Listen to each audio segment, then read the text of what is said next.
Hey everybody, it's Ron from Pick Dawgz, and this is Ron's Bank Shot Breakdown. We're going to go over 5 college basketball games for Sunday, February 4th, 2024. And if you like what you see, make sure to give this video a big thumbs up and subscribe to our channel. Don't forget to put your college basketball picks in the comments section below. And if you're looking for my best bets, including my college basketball bank shop best bet, you can find those at the premium picks tab at pickdawgz.com. There's also a link in the description. Alrighty, let's get into it. Here are the games for Sunday in college basketball. First up, we see Davidson and Loyola Chicago. This one's going to be a 1 p.m. Eastern start time. It's going to be on CBS Sports Network.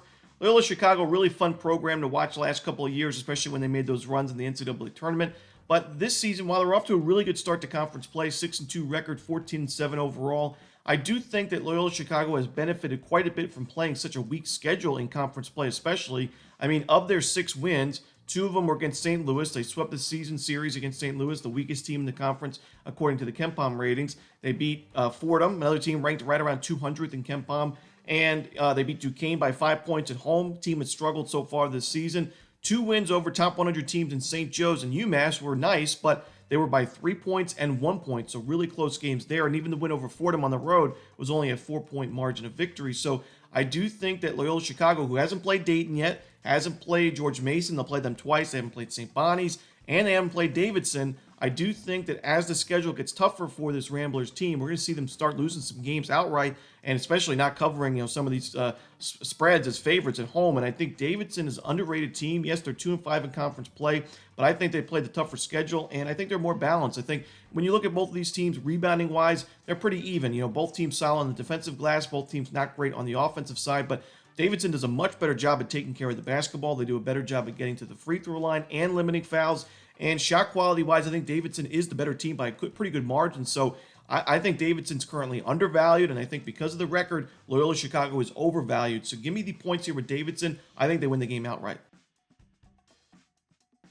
Next up, we see UNC Greensboro and Ferman. This one, 2 p.m. Eastern on ESPNU. Both of these teams are playing great in conference play. Greensboro is 7-2, and Ferman is 6-3. Both teams in pretty good form. The last games weren't the most impressive, though. We saw Ferman need overtime to beat Citadel on the road. Greensboro only beat VMI by 6 points, so not really great performances. Maybe they were, looking past their opponents in those games, but I think Ferman at home really tough to beat, especially when they're playing with revenge. They lost to UNC Greensboro earlier in the season, more towards the beginning of conference play. In that game, Greensboro just went off from the perimeter. They were 11-22 from 3, 50%. Ferman was a measly 7-31 from 3, 22%, only 41% from 2-point range. So fundamentally, Ferman actually played pretty well. They had an 8 more offensive rebounds in that game. They had plenty of more free throw opportunities, 15 more free throw attempts in that ball game. It just came down to missing shots, and they were also missing some key players. 2 of their leading scorers were out for that game. So with a more healthier team at home playing with revenge, I like Ferman in this spot.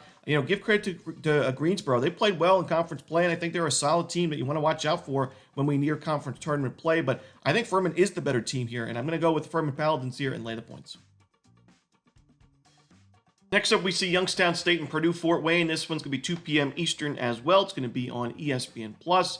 And we just talked about how Ferman's looking for revenge over Greensboro, and the same thing could be said for Purdue Fort Wayne. They lost to Youngstown State back on January 10th by 8 points, but I don't think Purdue Fort Wayne gets that revenge. I mean, this team, I just can't trust them with their recent form. They had a really good start to the season. They were 11-1 at one point. They were 13-2 at one point with a 4-0 conference record, and now they've lost 6 of the last 7 games, including their last game against Milwaukee at home. Not a great loss there. And, the other side, Youngstown State's in great form. They've won 4 straight and 7 of their last 8. They've proven they can play well on the road, not only in conference play, but even in non-conference play. They had a couple of nice wins over some MAC teams. And I think they're the more balanced team. Shot quality-wise, I think they're the superior team. On the glass, I think the Youngstown State has a really big advantage in this game. Purdue Fort Wayne ranked 339th and 299th in offensive and defensive rebounding percentage. Youngstown State, a top 100 offensive rebounding team, should get a lot of second-chance looks in this game, but they're a pretty good shooting team, so they may not need those. They're 32nd in free throw percentage as a team, 92nd in 2-point field goal percentage. Youngstown State, to me, the much better team, and because of Purdue Fort Wayne's early season success, we're still getting value fading this team, even in a spot like this when they've lost 6 or 7. So give me the Youngstown State Penguins in this one. I'm going to lay the points. Next up, we see Providence and Villanova. This one's going to be a 6 p.m. Eastern start time. It's going to be on Fox Sports 1. I think Villanova is a lot better than its current losing streak right now. I think we're going to see Villanova turn it on as we near the end of regular season play into conference tournament play. And, while they're on the 5-game losing streak, they've actually been, competitive in a few of those spots. They only lost by 1 against UConn, went to double overtime against a surging Butler team. They lost by 5 against Marquette. And yes, you got to win some games in conference play. It doesn't matter if you lose close. But still, it shows that this Villanova team is still competitive against some of the better teams in the conference. And now, against a team that I don't think is one of the better teams in the conference in Providence, I think this is a really feasible spot for Villanova at home. Get right spot, in my opinion. Providence, while they put together a decent record of 14-7 and 5-5 in conference play, I do think they're still in a rebuilding year this year. I mean, they lost, their head coach, Ned Cooley, and quite a bit of production. They have some injuries right now. The big one, obviously, Bryce Hopkins.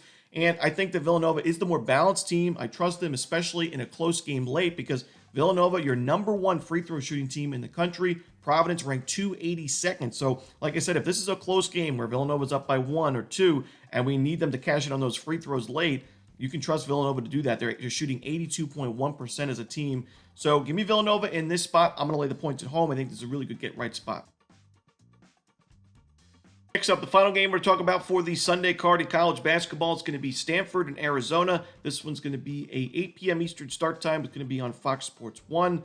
Arizona is really tough to trust on the road. This season, we've already seen them get upset to Oregon State, Washington State. They lost a neutral site game against Florida Atlantic in double overtime, and a semi-road game by 8 points against Purdue. And, of course, the other upset against Stanford, the Stanford Cardinal, back on December 31st. But at home, Arizona is a completely different team. They have a great home court advantage. They have obviously not lost a home game this season. We saw them in their last game against Cal at home, 91-65 the final score.